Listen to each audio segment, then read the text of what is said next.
My name is Noah Cowan. I am the artistic director here at TIFF Bell Lightbox. Welcome.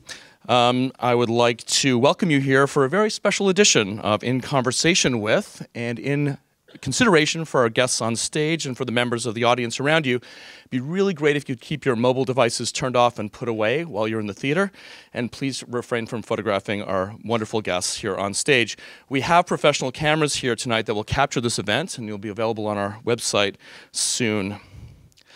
TIFF would like to thank our lead sponsor, Bell, our major sponsors, RBC and BlackBerry, and our major public supporters, the Government of Canada, the Government of Ontario, and the City of Toronto. Tonight's onstage presentation is co-presented with our friends at the Canadian Film Centre. And who they are? Yay! Many thanks to the CFC for their assistance. We love working with you guys, and welcome to our many guests from the CFC in the audience tonight. Don't know where you are, but hi. In Conversation With is presented in association with the Brian Linehan Charitable Foundation. This is one of our significant donors and helps us do so much incredible work here, and we really thank them from the bottom of our heart. The foundation is set up to honor one of Canada's great journalists and on-air interviewers, of course, Brian Linehan, and I'd like to think we have one of his inheritors here of that legacy tonight. I'd like to introduce you to the host of tonight's interview, Gemini Award-winning journalist, senior business correspondent for CBC's The National, and co-host of the Lang and O'Leary Report, Amanda Lang, along with a proudly Canadian actress of stage and screen, currently featured just down the road in a marvelous production of Private Lives. Please welcome Kim Cattrall.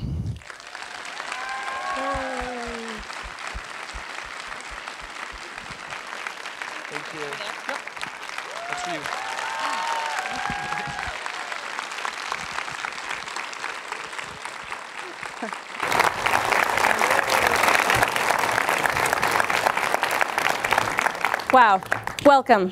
Thank you. I know I speak for everybody here and everybody who can't be here, that it's pretty exciting to have you in Toronto, just down the street at the Mirvish Theatre, but also here sharing your experience in your life. So thank you for doing it. Thank you. I can't believe we're going to do it in this short amount of time. I've had such a long career at this point. It feels very long anyway. Does it? Well, on my day off, yes, it does. I guess we should note it is your day off, so double thank you for not putting your feet up today. Because you've done so much, Kim, I think there's some real value in going back. A lot of us know Kim Cattrall one way or another. There may be things we forget we know her from. Because maybe that's a good thing. In good ways. So let's go. I want to go right back and ask you about sort of the very beginning. Rosebud was a first movie, tribute, Ticket to Heaven. I think we have a picture of you from those films. But even before that, look at you. Oh my God. Yeah.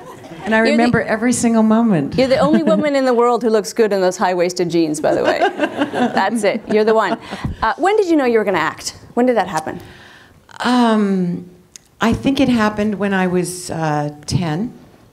That's when I sort of got the tingling for it. I played a mighty germ. I played a cold germ in a school play called Piffle, It's Only a Sniffle. And I was so excited because the costume that I had was my older sister's butterfly costume from Halloween the year before. And I had a huge feather which I tickled underneath the nose of my fellow classmates, and they would sneeze and get the cold. And then the sun would come out and kill the cold germ, and that's how the play ended. My debut. But it was just... and my parents said, you've caught the bug, because I wanted to go and see plays, you know, in amateur theater on Vancouver Island where I was living. And then my great-grandmother was very ill back in Liverpool, where my family is from and where I was born. And I went for a vacation, and I had done a summer school that was funded by the BC Funding for the Arts at the time in Courtenay, and I got a scholarship to go the next year as well, which was very exciting. And I met my great aunt on my father's side, who was an elocution teacher, And she said, you know, you should be seeing theater if you love theater. And she took me to see a play at the Liverpool Playhouse, which was very exciting. And then we went to Stratford, Ontario, and I saw As You Like It. And that was the defining moment for me. I saw an actress called Janet Sussman, now Dame Janet Sussman, and it really, I sort of reached out beyond my seat and was sitting on the edge of my seat saying, I want to do that. That's it. That's it. And I can't describe that feeling. I mean, I think the closest thing that I've ever read is Patti Smith's novel, Just Kids, where she had that moment when she saw a band play, and she went, not knowing that she could or would ever do that. That was that defining moment for me. And from there to when you were, I think it's accurate to say you were discovered in the Rocky Horror Show on the Ryerson stage. Is that accurate? Can we say that? Well, actually, I went to New York. I came back from England after about a year and a half, and I studied at Lambda and Guildhall, and also did quite a few plays there. And then came back to Canada. I missed my family and my siblings.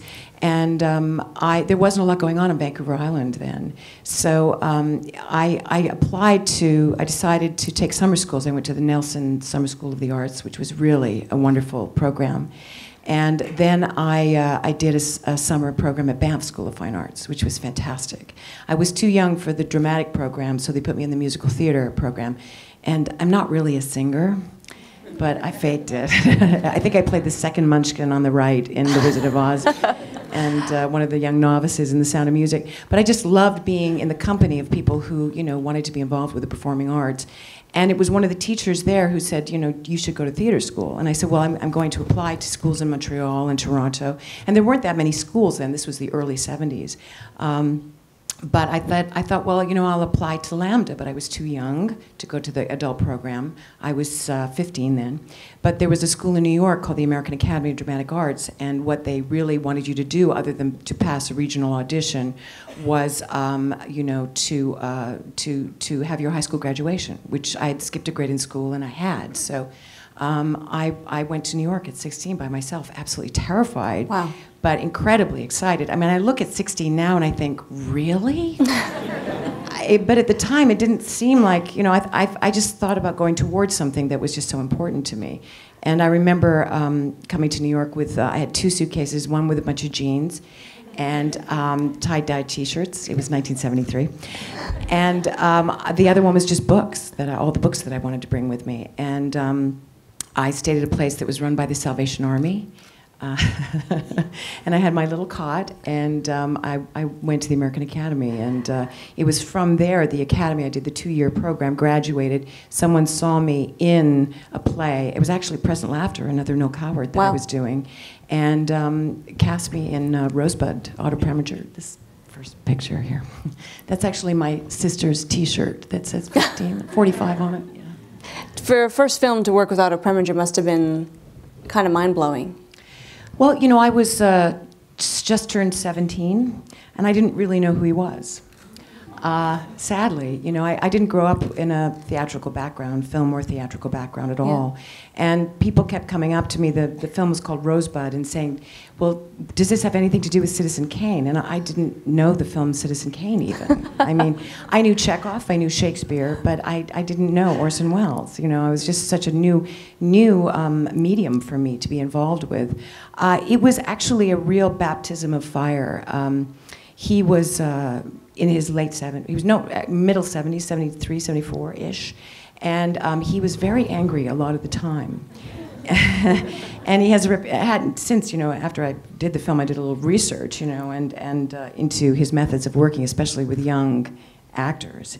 And he was very unforgiving, and it actually terrified me because I felt that the acting part of what the film world was about was very low on the scale.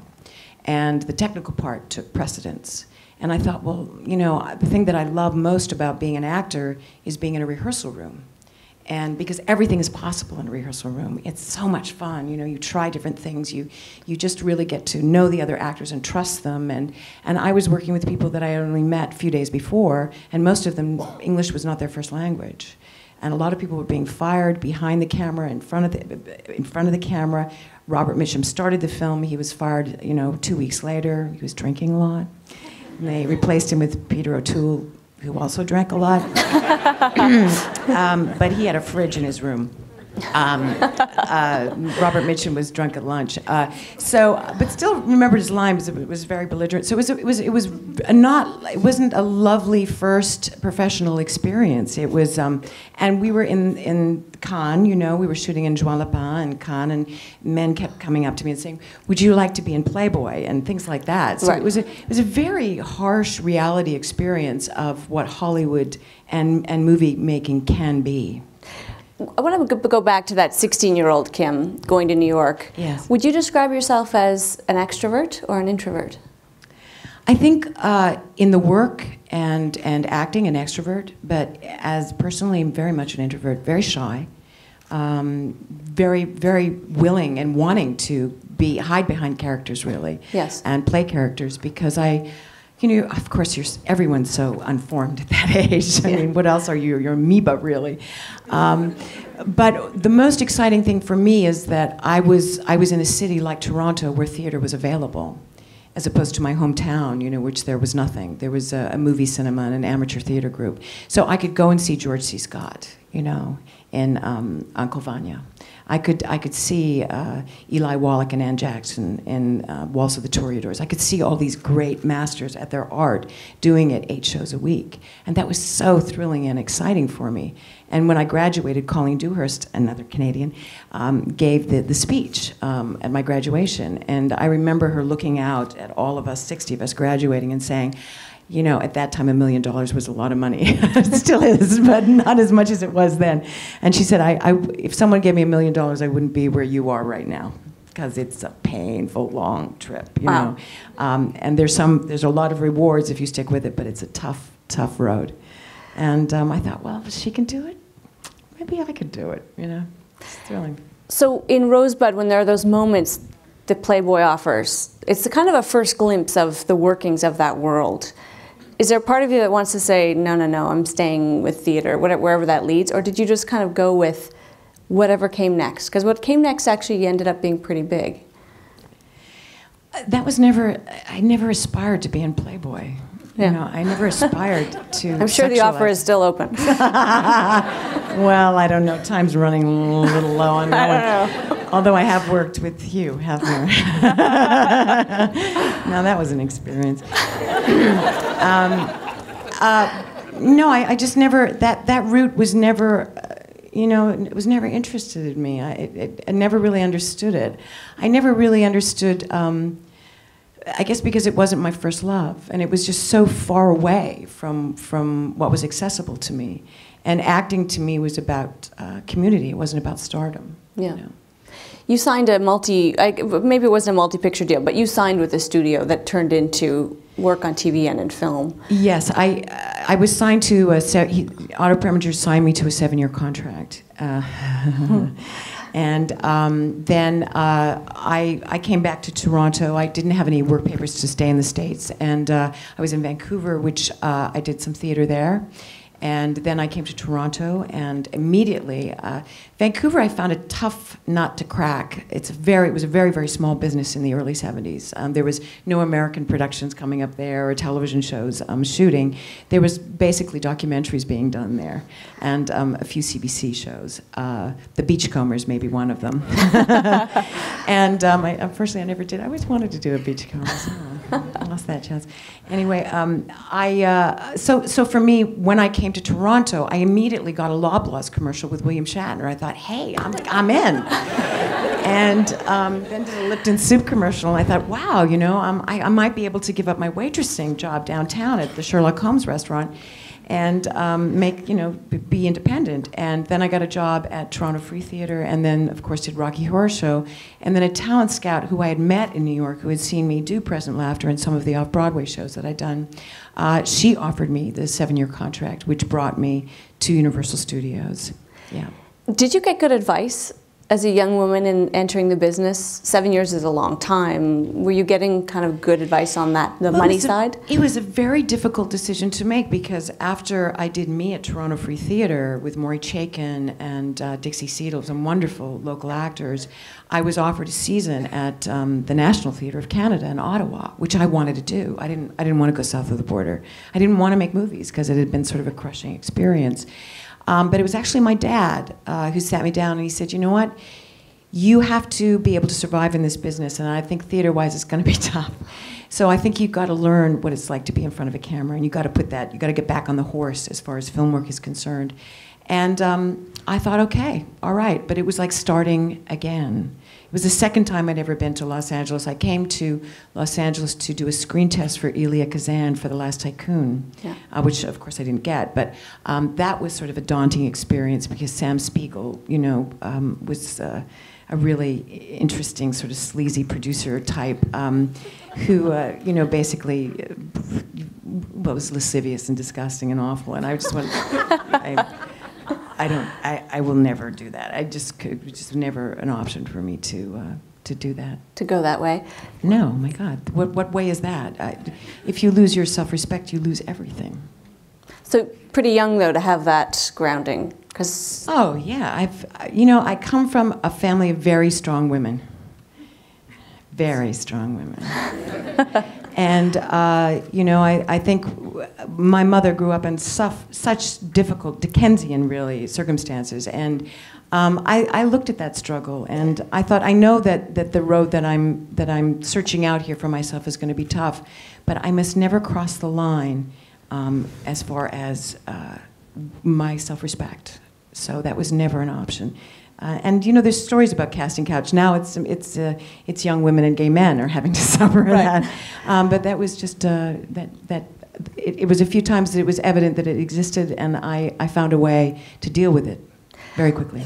I want to talk about a film that, for a generation of young men, was the introduction to Kim Cattrall, and that's Porky's. Yes. And we're going to play yeah, sure. Let's have a round of applause for a cult classic. Absolutely. Absolutely. Oh, I wish Bob Clark was here to hear that. Tell me how, we're going to play a clip of it, but how did that come to you? How did that happen? You know, I had done a film called Tribute and Ticket to Heaven, which had been really wonderful film experiences, both for me. To work with Bob Clark, who was so generous and lovely man, very talented man. He did A Christmas Story. I'm sure you know who he is, of course.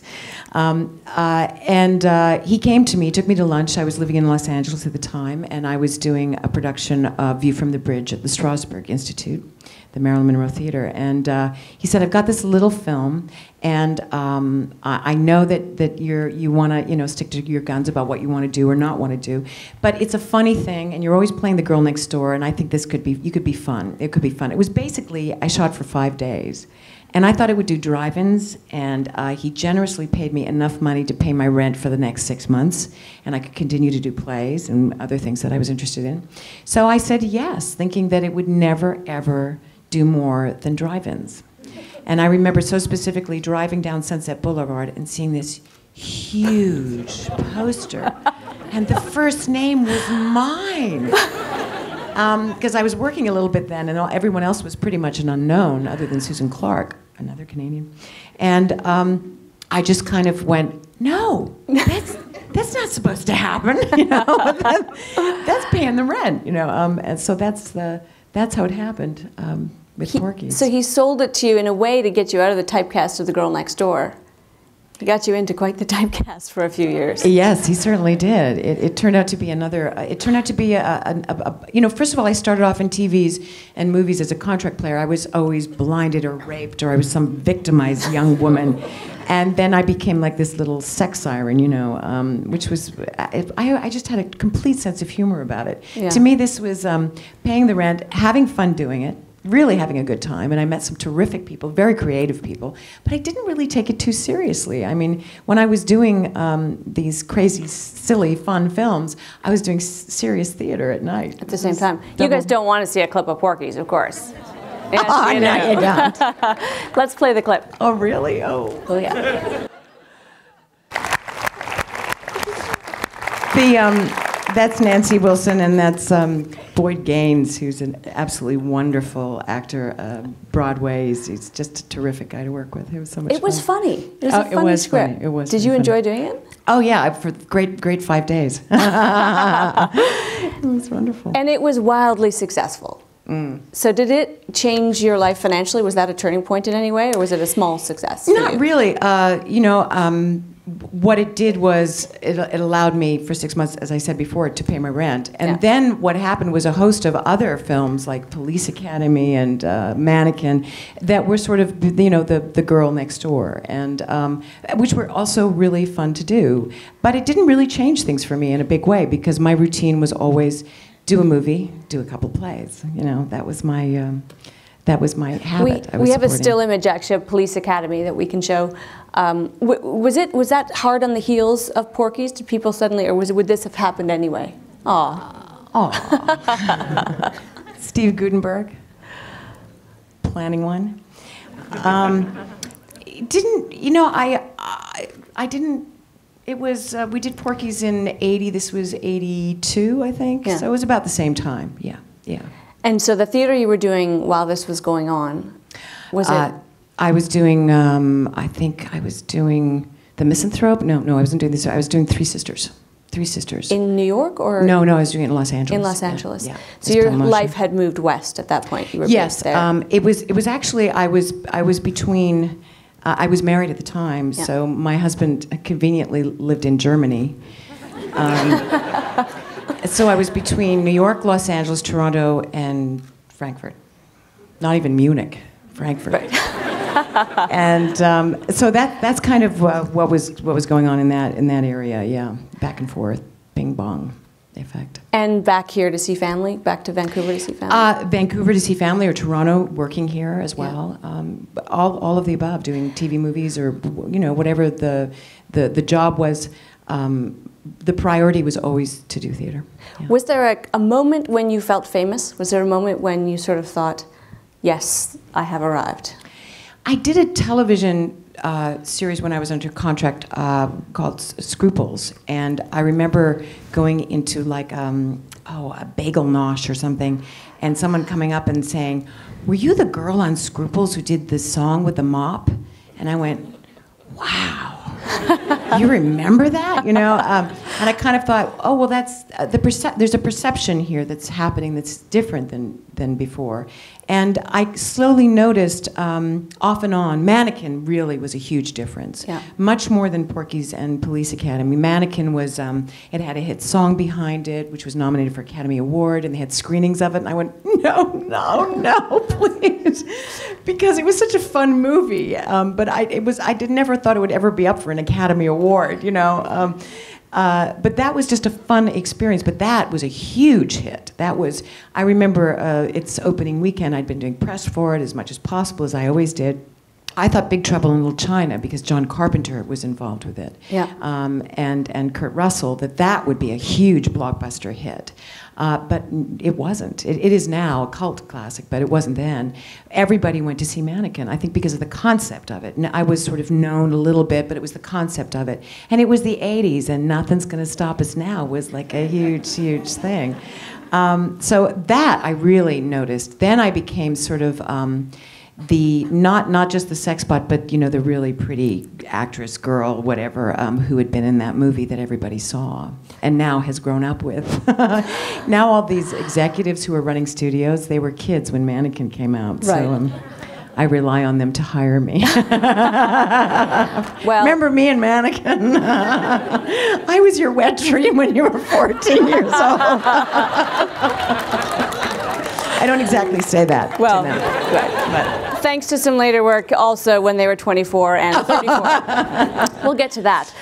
We're going to play a bit of Mannequin. It's the song and dance sequence. Oh, of course it is. Can we play that?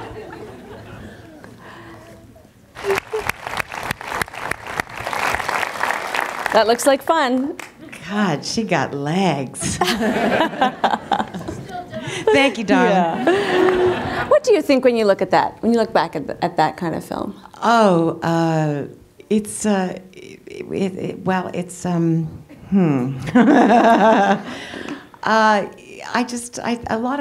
lot of things go through your mind. You know, you're there on the set, and then you're here now watching it, and just the fashions and everything involved with it were just so much fun. It was the 80s, you know, so it was really, and your youth, and so it's kind of bittersweet. It really is.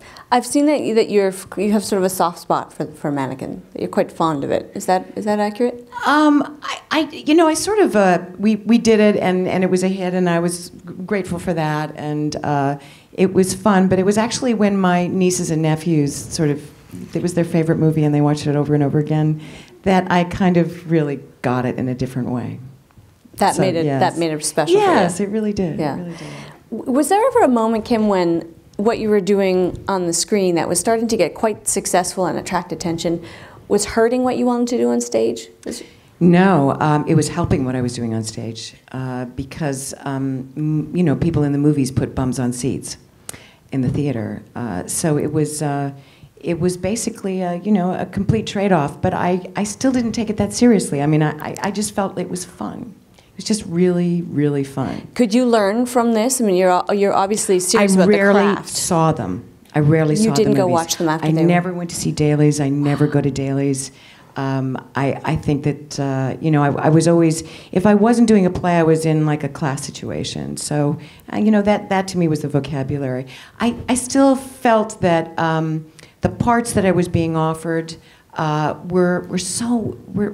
were basically like this. They were fantastical, Yes. Women that don't really exist. Women don't really speak their mind. Really, women who are just, male, idealized, versions of what a woman is or a young woman is. At the time, did you think it shouldn't be that a man's ideal woman is a mannequin that comes to life? Or was that sort of not... Oh, I definitely felt that. Yes. And I still do. But I didn't think of the consequences of the choices that I was making as far as film were concerned. To me, they were a means to an end. But for me, when I was asked to do Miss Julie or Masha and Three Sisters, or to be offered a film, like this, if it conflicted, there was no way I was going to do it. And those were that's why I kept losing agents. Because they said, we want to handle you and manage you, but you go away for 6 months and do Wild Honey with Ian McKellen on Broadway. What am I supposed to do? And I remember I had this manager that my agent at the time said, this guy, he's handling Daryl Hannah, and he's doing some really interesting things with her. She did Blade Runner and blah, blah, blah. I said, well, I'll try it for 6 months. And we were rehearsing in New York, Wild Honey, there's a national theater company, and Ian McKellen was not a huge superstar that he is now, but he was a very well-respected actor and Tony Award winner. And this manager came to see the play, and it was a translation of an Anton Chekhov piece. And this manager turned to me, came to see the play, didn't really get it or what it was about, and he said, I didn't know that guy from Star Trek wrote plays. Oh, dear. And I said to him, you're fired. Good for you. Yeah, can you imagine? It was just like... All too well, actually. It's frightening. There are two worlds, though. I mean, did you have a group of friends in Los Angeles who understood the theater world? Oh yes, there was there's a British contingency in Los Angeles, and there's a Canadian contingency there. Oh yes, and a lot of my friends, had come from Toronto or from England, and were making a second home for themselves to make a better living. But they were always coming back to Toronto or Montreal doing theater, or into England doing theater. It was just part of a journeyman actor's life to do that. And of the pieces you've done, and I would include movies and theater, is there one thing that stands out as sort of you're super proud of it? You're happy that you did that one thing? Oh, there's many. Private Lives is certainly one of them, and the journey that has been. But I recently, it's been an amazing year because two theaters that I so coveted to play in, I both played in, which one was the Liverpool Playhouse. I did Antony and Cleopatra. I played Cleopatra, and I was directed by that woman in 1968 who inspired me unknowingly, who played Rosalind in As You Like It, Janet Sussman. And she was a very famous Cleopatra in the 70s, directed by her then husband, Trevor Nunn. So those two moments, this moment now of doing Private Lives here in Toronto, after doing it in the West End, and bringing it to Broadway with Paul Gross, another Canadian, and doing it at the Royal Alex is just probably one of the biggest thrills of my career. So I think those two things, and I think film-wise, Meet Monica Valor is probably the best role I've ever been given on film. Yeah. Yeah. We're going to get to there. Before we get to there, you got to Star Trek. Oh my God, we're going slow. I want to get to Private Lives with we're going to get is. there. But the thing, we're going to play a clip, but what's interesting about this role is that you weren't handed this role. You helped create this character, right? You really shaped who she would be. Yes, I did. I was going out with a guy from the band Devo at the time, and I got this part, and I said, I really want to come up with a look, because it was basically a watered down version of what Robin Douglas and Kirstie Alley had done before, to play the beautiful, attractive Vulcan to Dr. Spock. And I saw this character as more of a Che Guevara character. She was a revolutionary. And in a Vulcan way. In a Vulcan way, as only Vulcans can do. And I saw, he and I were looking at some hairdos, and I said, there was this Huguenot kind of hairdo, which I thought, who were revolutionary. So we kind of did that. And then I said, what about if we just shave it off here? And I remember going to a read-through of the script, and William Shatner was very concerned with my hairdo and felt it was not pretty enough, and I agreed to let my sideburns grow as much as possible before we started shooting. And so I showed up and I put a little red earring here to make it prettier, and dyed my hair shoe polish black. It was just really, really fun to invest, and you can't, this is like the Bible, Star Trek. Yes. You really become part. It is a cult of sorts. I had a friend who was going through a tough time, and he went into therapy, and his therapy consisted of him playing different parts in Star Trek. And of course, he was always Dr. Spock. But working with Leonard Nimoy was really an exciting proposition. We got along like a house on fire. Let's play the clip. Do we have that?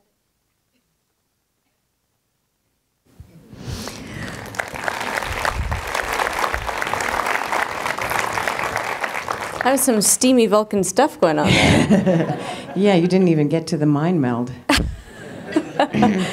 We weren't sure if everybody would be 18. But did you enjoy that? I understand that you actually watched Star Trek as a girl, eating your cereal. Is that right? Yeah. Yes. I think Star Trek was one of the first shows that I saw on our new color TV. Yeah. It was orange and red and green. But my mom was a huge sci-fi freak, so everywhere in our house growing up, there were, covers of Isaac Asimov and these crazy, twisted characters on the front covers. So I always loved science fiction. So this was a big moment for me to be involved with that for her. What was your family thinking about at that stage? You're clearly successful. You're clearly going to be on the stage in several countries. You're making movies, you're making money. What do they think at that point? My family was always very supportive, but I was never treated any differently than anybody else. It's like, oh, you got a movie, great. That's great. Okay, well, can I come down and visit because I want to go to Disneyland? Or I'm coming to New York. Can you get me shows? The broadcasts. I mean, it was always that kind of thing. My family's very, very relaxed about it. And I think when Sex and the City happened, that was another, that was a different kind of shift for everybody. But at this point, everybody was like, it's great. You're doing great. Great. I liked it. You're good. Like the ears. What's with the haircut? I mean, those kind of questions. Sex and the City is such a big part of how a certain generation of people will know you for a period of time. That's going to hang over you, for better or worse. Go back to when it came around, because you didn't jump up and say, yes, I must be Samantha Jones. Well, it was an interesting trajectory after this, because, an actress turns 35 in Hollywood, and the scripts diminish by half and then some. And I was working regularly, and I was still doing my theater, and I was doing television, and everything was going along fine. And then I got this script, and I didn't really think too seriously of it. I thought that it had the markings of sometimes of a Porky's humor to it. And I sort of thought, at 41, and this was, 15 odd years ago, 41 then was probably what 61 is today, in people's minds. That's how far we've come, I feel, in the last 15 years with talking about ageism and women in particular and their sexuality and sensuality. But when you sign on to do a television series, it's 30 pages and it's a 6-year contract. And when you're 41, you're going to be 46 or 47 when you're finished. And what if it's not what you want it to be? And I wouldn't be able to have the freedom of a freelance actor to go and do theater or film or wherever, or go to see family or travel. So I thought, I really want to make sure that we do the right thing. And there'd never been a show like this. And it was on a boys' network. HBO then was considered, the boxing network, the sports network, the guys' network, the Larry Sanders, kind of network. It wasn't considered a women's network. So there were a lot of things up in the air. And of course, with my age again, I just thought, I didn't know if I could pull off being that, sort of sexy, wild woman at that age. And it's interesting to look at that now from that perspective, but that's honestly how I felt. I didn't know if I could pull it off. That 35 felt old, 41 felt old. 41 felt not old to me, but I felt for this kind of character. I thought, well, they need somebody younger, with the legs. Was the writing always as smart as it wound up being? I switched sides for you. Wow, that's the best offer I've had this week. Well, then something's going wrong. But there will be time for audience questions, I should say. Although they should not be of that nature. We can try and control it. That would be good. You can't control the masses. Should we? I want to talk about how it is a really well written thing, and I know that matters to you. That the script matters to you. How can it not? It begins and ends with the script, whether it's a fantastical thing like Mannequin or something as formulaic as Star Trek, which always had very good stories, very good themes, and talking about topical things in their own specific way. So no, the writing at first was kind of blurred. Because I read the book by Candace Bushnell, which I literally hurled across the room, because I found it so friggin' depressing, because she was writing about women my age who were single and miserable and embittered, and men who didn't want to grow up. I just thought, oh, this is too close to the real world. I don't want it. How are you going to make this funny? Yeah. And then I read the script and I thought it was okay. And then Sarah climbed on board, and I thought, well, that's really interesting. She's a really interesting actress making interesting choices. And then they came to me again and said, well, will you do this? And I just didn't feel right yet. And it took about 3 lunches and drinks, I think, with Darren Star for him to convince me that it was not just going to be this 2 or 3 notes that all of us, or the 4 of us, would be playing, that these characters would grow, and really bringing me in confidence to really what some of his ideas were. And then he brought on a writer, director, producer called Michael Patrick King, who had been involved with Murphy Brown. And I thought, well, that's really interesting, because growing up for me, when I watched the Mary Tyler Moore Show, that was the first show that I'd ever seen where a single woman, was going out. She had dates, she had a boyfriend, she didn't have a fiance or anything, and she had a job where she had some power. And I thought, well, and her workplace became her family. I thought, that's really, really interesting. And then came Murphy Brown as a single mother, and I thought, well, that's another leap forward, as far as telling stories of women that are really happening. And then I thought, well, maybe this is the next wave of telling stories about women, how they do interact. How they can interact, how honestly and how fresh this would be, not just for the men in the audience, but for women to see themselves, And I always considered the brilliance of that series is that these 4 women were made up one complete woman. So you could relate to all of it. Yep. And enjoy it. and have friends as family, not just biological family. That was the next trajectory I felt natural and progressive and true. So when I said yes, very quickly we went in and we did the pilot, and it took 6 months for them to decide whether they wanted to make it or not, because I don't think HBO really understood what they had. So we went for it, and we only did 11 episodes the first time. The first year.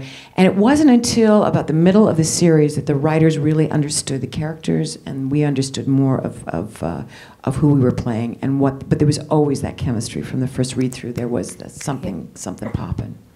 And Samantha Jones really developed over the course of the entire run.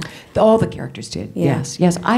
It's so interesting. You know, I feel that sometimes an actor finds their voice in a character. And I felt that I had found my voice when it was not my, I don't talk like Samantha Darling at all, but it's fabulous, it's wonderful, it's gorgeous, you know, it's all over those superlatives. But I found more of myself on film in particular, because I always had a voice in theater. Yeah. But I wasn't as, it empowered me in a way, as a woman, not just as a woman, but as an actor playing that role. We're going to play a montage of Samantha Jones. Bear with us. Play the Can't wait. I miss her.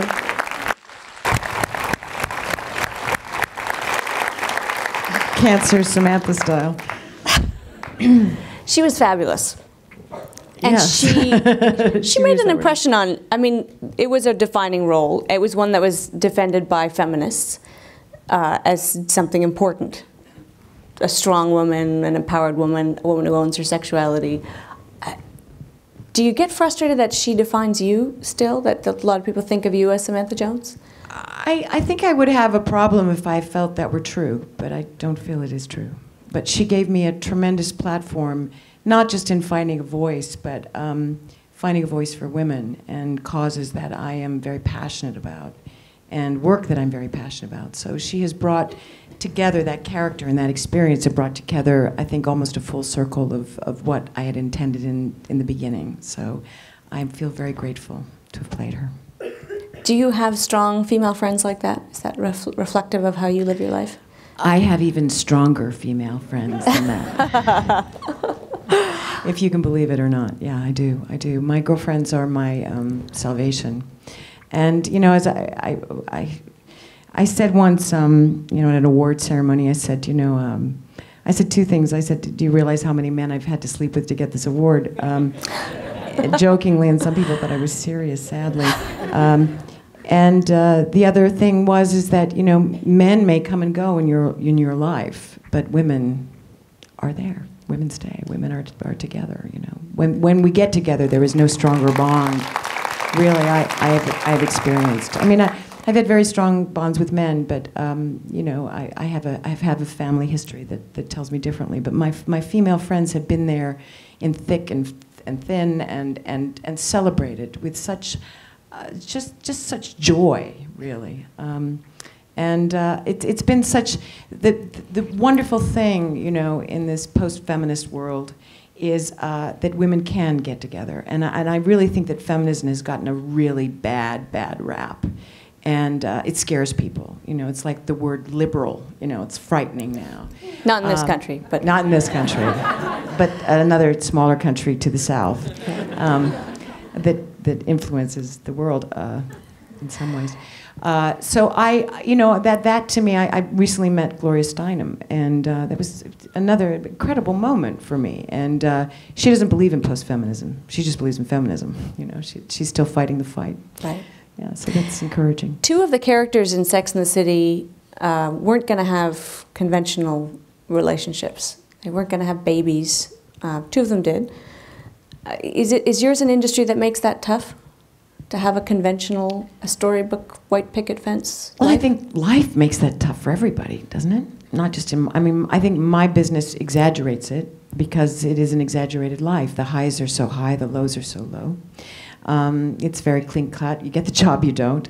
You know, it's more of a high wire act. But I think in general, it's difficult to have all of that. And you have it all? I've discovered you can't. But the things that you can have and you cherish, those are available to us, you know.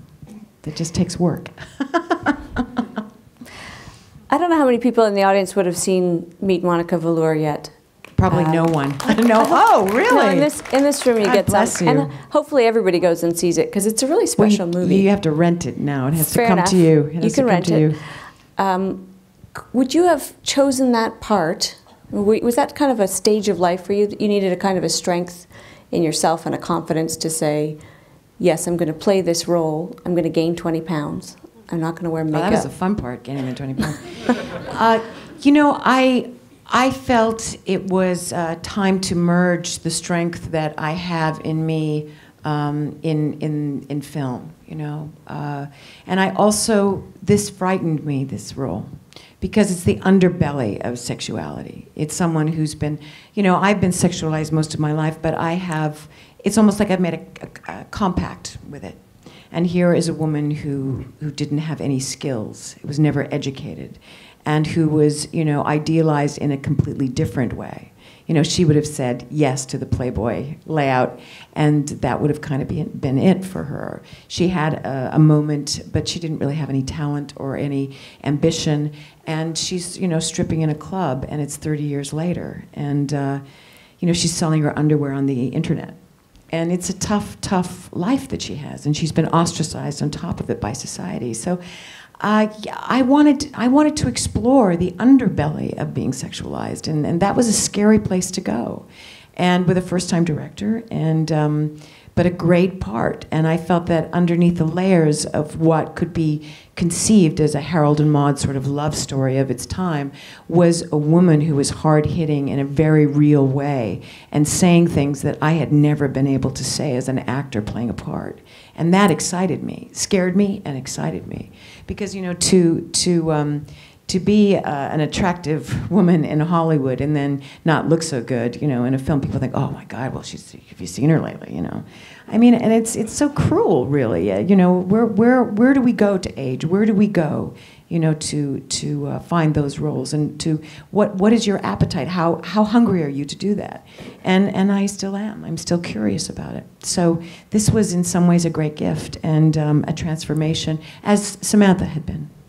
We have a short clip. Can we play the clip? Okay, what are you thinking when you watch that? I like her. You know, my objective was to give her dignity, and that was the hardest thing to do, and I felt we succeeded. So I'm very proud of her, you know, the character. She's a great character. Yeah, she's a great character. You're gorgeous. Oh, well. It's interesting because it's something that you grappled with. You work in a world where age is an issue. You've talked about age rage, and I've read these articles. You know, I did my research, and there's an article about talking about Hollywood, and there's never a moment when you're not this stunningly gorgeous woman. You know, you've got no makeup on there.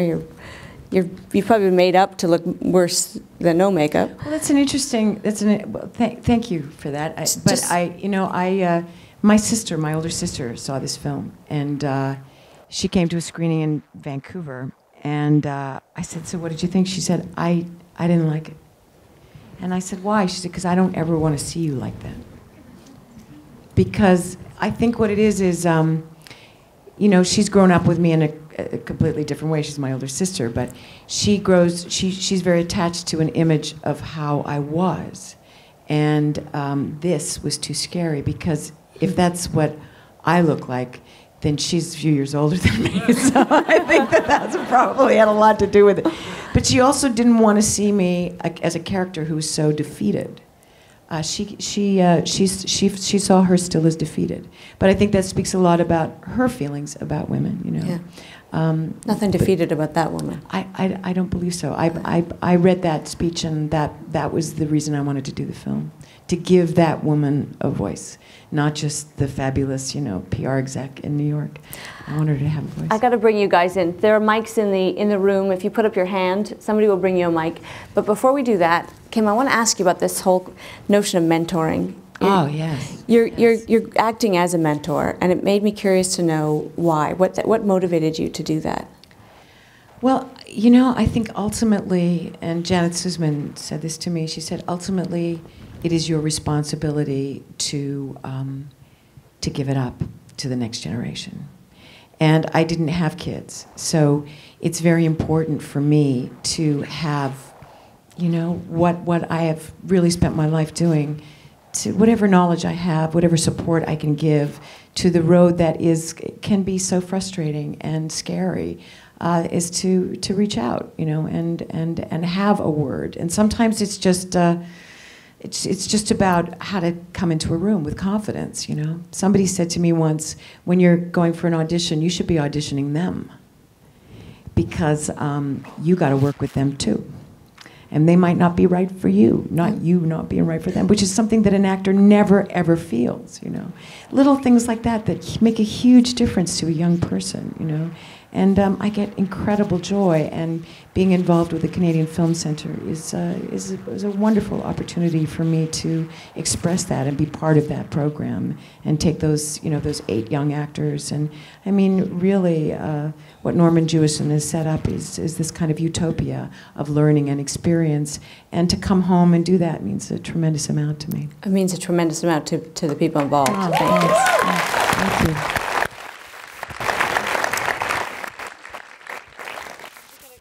Have we got there?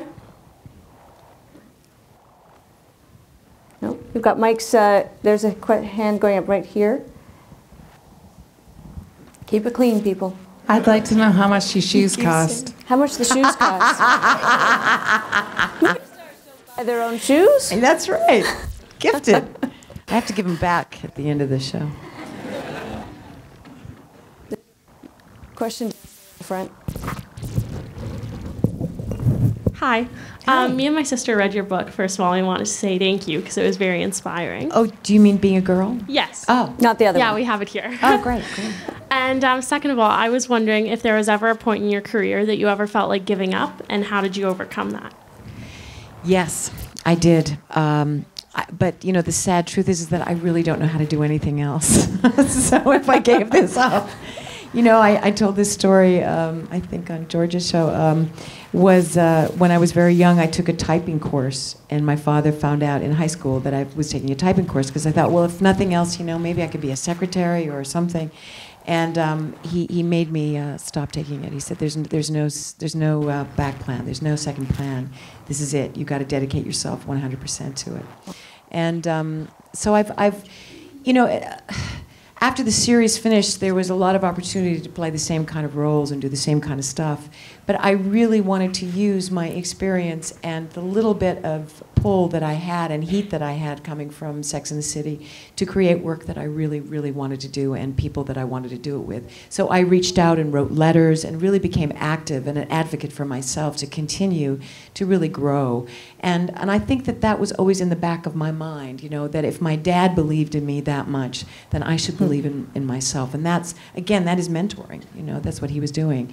So yes, many times I did feel it's never going to happen. But my sights were to keep working. My sights was never to be a star. It was never to be I hoped to be a lead actress just to get better roles. But really what I wanted to do was work. I just wanted to work. That's what my ambition was.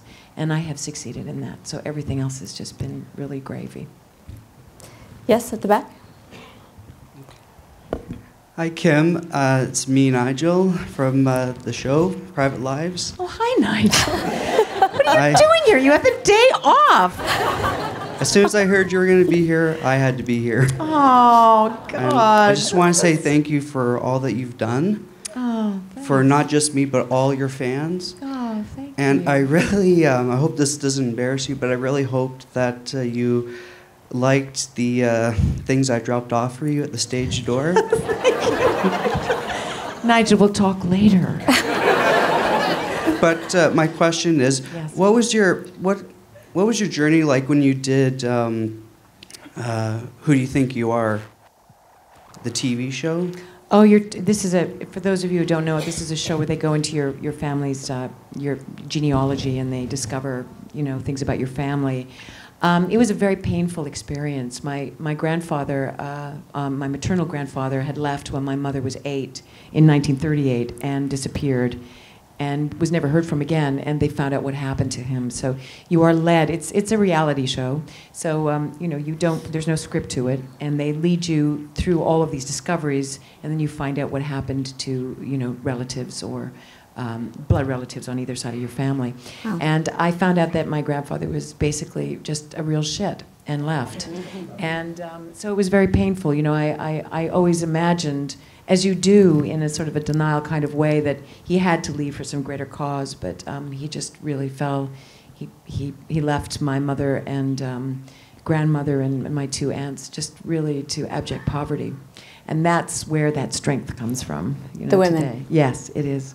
So it was a very painful experience, but I think in the end I appreciated more of the family that I have known and grown up with than the mystery of the one that left.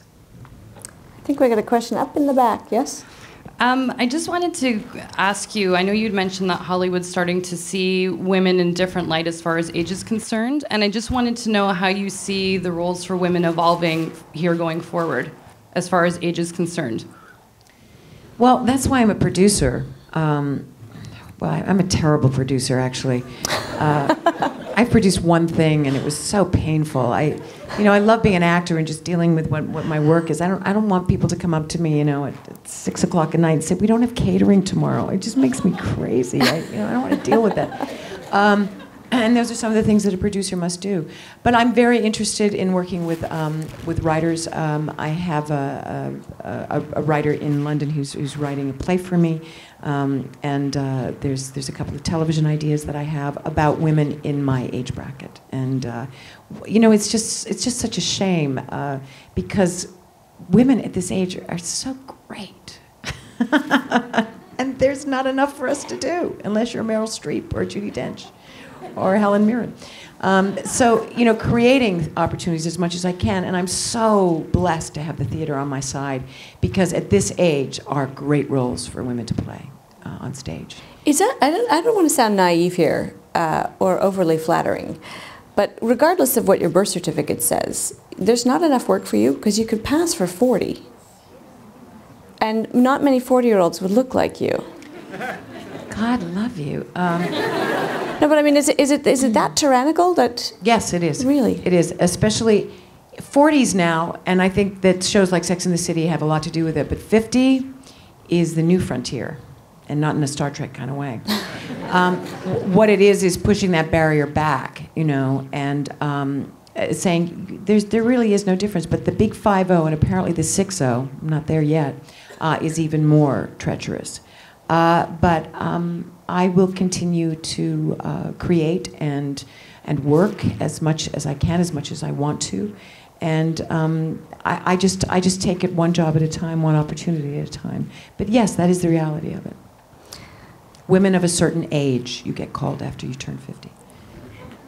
I see hands going up. Does anybody have a microphone at the moment? Yep, back there. Hi, Kim. Hi, where are you? Good.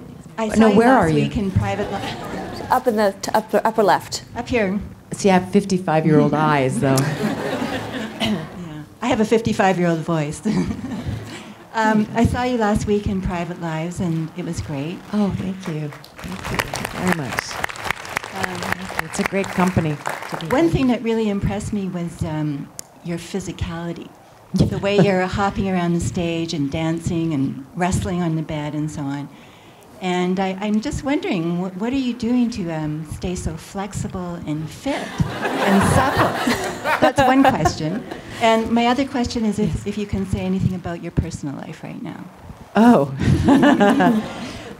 Well, I use something called arnica, and because it's I'm bruised beyond recognition, which is one of my lines in the play, and she's saying it sarcastically, but really I am covered with bruises. I have body makeup all over me.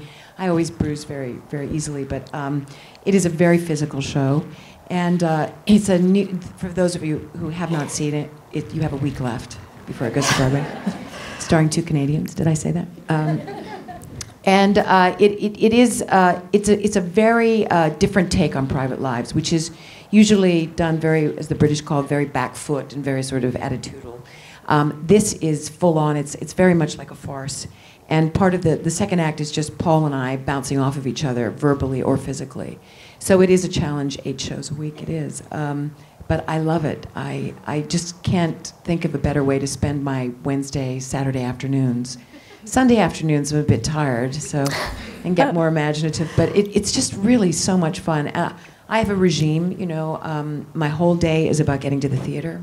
I get there, I'm the first actor to get there and the last actor to leave. Because I always have so much to do before, which is usually a 40-minute vocal warm-up and a stretch.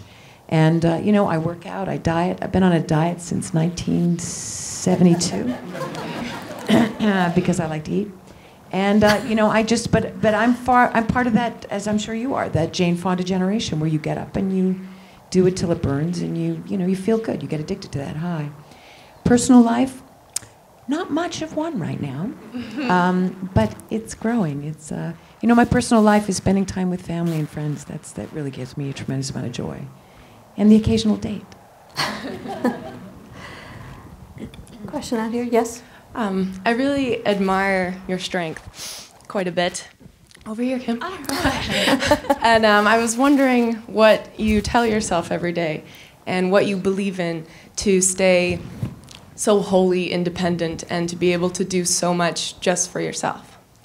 Well, I think I've always had to depend on myself, and I think at a very young age I spent a lot of time by myself.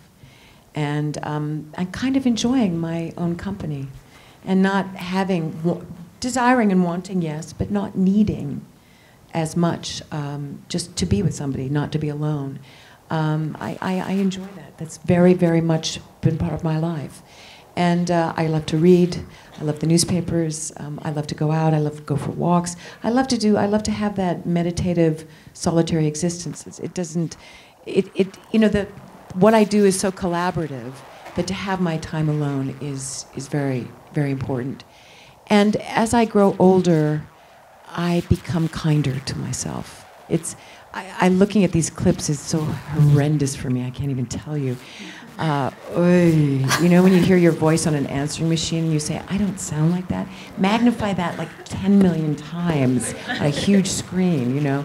It's, I look at myself now and I think I'm much kinder than I've ever been. And I'm sure that will get even kinder as I get older. But those two things, I think, and it really, that belief in myself, you know, I went to theater school. I graduated with 60 other students, and I am the only one that has had a career and continued to work. Wow. Yeah. I think that's not an unusual story. And a lot of it doesn't have to do with talent. It has a lot to do with... Up in the back? Yeah? Sorry. Hello. First of all, I would like to say just thank you very much for doing... Upper left. Like on the stage. And oh, yes, I see. My question is... first time when I seen you on Sex and the City, I was like, oh, wow, Samantha Jones, like she's a really good character. And then I was thinking about Blanche Dubois, you know, like a Tennessee Williams, a streetcar named Desire, right? Yes. I was thinking like nobody except Vivian Leigh can play that character. But when I seen you on this, like on TV, I was like, wow, she can do it. If somebody will offer you, let's say, like, Kim, can you? What do you think about Blanche Dubois, and if you will consider to play that role, will you say yes? Yeah. Well, it would first of all depend on who was directing it. You know, I'm very picky about directors, especially in the theater, as you should be. I am actually going to do a Tennessee Williams in 2013 at the Old Vic, and sadly, it's not Blanche. It's another one of his great characters. But I saw Kate Blanchett do it. 2 years ago, and she was phenomenal, directed by Lee Volman. So yes, I would definitely love to play any of his tragic heroines, and maybe find less victimization in them, find some strength in them. What was the character in The Last Tycoon that you auditioned for and didn't get? I don't remember the character's name. The daughter, right? Yeah, Teresa Russell actually played it. Yeah. Yeah. So when you think of great roles that you haven't yet played, would be one of them. What's on that list? Oh, well, I'm going to do Cleopatra again. Yeah, I would like to do Much Ado About Nothing. I'm going to play, you know, Beatrice very, very much. I'd like to do Lady M very, very much. Sweet Bird of Youth I'd like to do very much. There's a great long list. A Month in the Country is also there. Moliere is. There's just so many. Ibsen would be. All great writers, great parts. Yeah.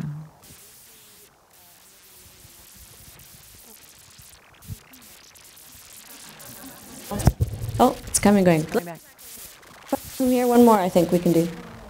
Who's got the mic? Upper right. Hello. Oh, mine works. Hi. I just have one question for you. Back your right. Yes. Nigel. Hello. Right behind Nigel. Nigel. Hi.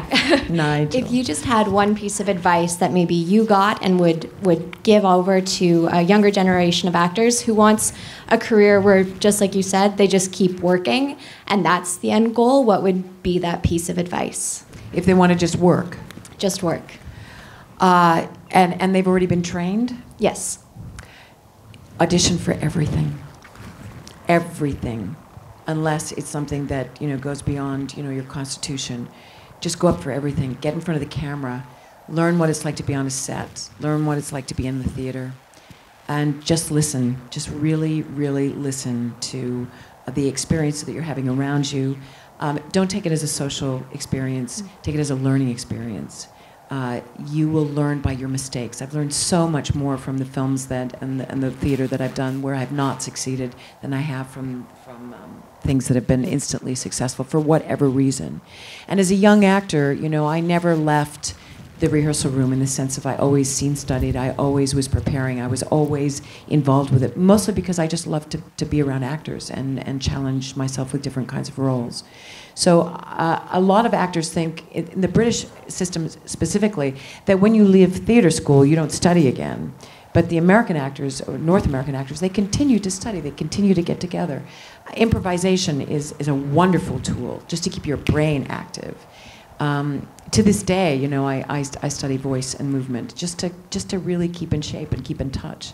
Because the moment you stop learning, I think that's when your talent becomes, you become out of touch, not just with what's going on around you, but with your voice, and that must continue to grow. I worked with the great Jack Lemmon, and he said to me, take things that scare you, kid, because then you'll learn the most. And I think that was a great lesson that he passed on to me.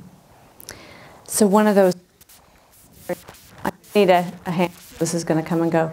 But this is one of those questions you must have been asked a million times. But of the people you've known who've inspired you and who stands out for you as really having shaped you?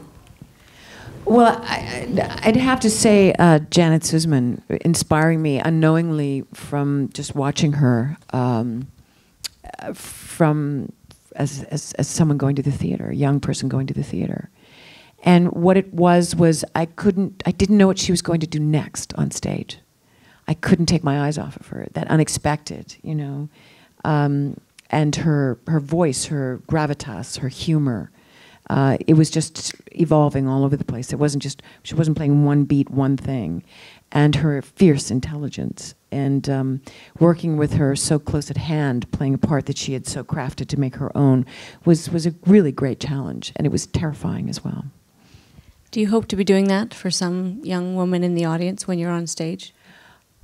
I hope so, yes. This is the big beef that I have, especially in my home province of British Columbia, is that these arts programs seem to be unnecessary and cut back from 13 million to 3 million.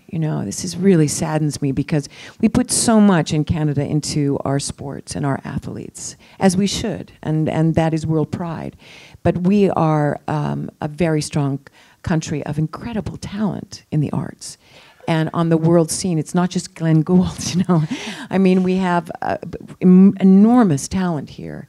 And the fact that it needs to be, and it can be in this country, supported, provincially in the federal government. It needs to be. There were so many programs in the 60s and the 70s, and when I was inducted into the Canadian Walk of Fame, which is a great honor for my family and myself, I wanted to point out that there had been this drawback on the funding. And that's just like saying to a child, you can't have a vegetable on your plate. There needs to be an outlet for our artists, and there needs to be that growth and concern. And I want I want Canadians to come out and support theater, and I want to inspire Canadians to become actors and actresses and artists. It's part of what we have as a nation to give to the world, and not to support it is a great. It's a shame, and we should not be proud of ourselves when we don't support that. We must protest that. So apparently they've added a few because of myself and other people speaking up, but they've added a couple of million to the budget at NBC. But it really needs to be addressed. It helps. Success for you at some point must have meant not being a Canadian. In other words, there's that Canadian girl, Kim, but you were just... Not in Canada. No. But out there. No, I never, ever... My identity is very clear. I'm a British-born Canadian. Yeah. Yeah. I mean, and it's been important to you? Absolutely. I am so proud to be a Canadian. I'm so proud of my country, and I'm not an American. I'm a Canadian. I know where my roots are. My formative years are in this country. I mean, I've been shaped very much by England because it's been part of my trajectory as an actor in my life and my family. But when Paul was considered for the role, and I thought, 2 Canadians on Broadway? Yes. No, I mean it's just it's more than pride. It's part of who I am. It is who I am. Well, you are. And on that note, yes. On that there note, was this lady here who wanted to ask something, and I said yes. And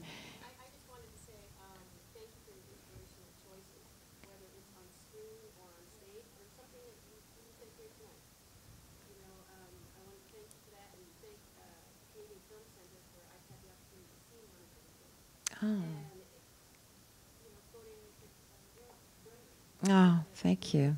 Richard's here, right? Is Richard here? He left. For anybody who didn't hear that, she's thanking Kim for her inspiration tonight and in her career. Thank you so much.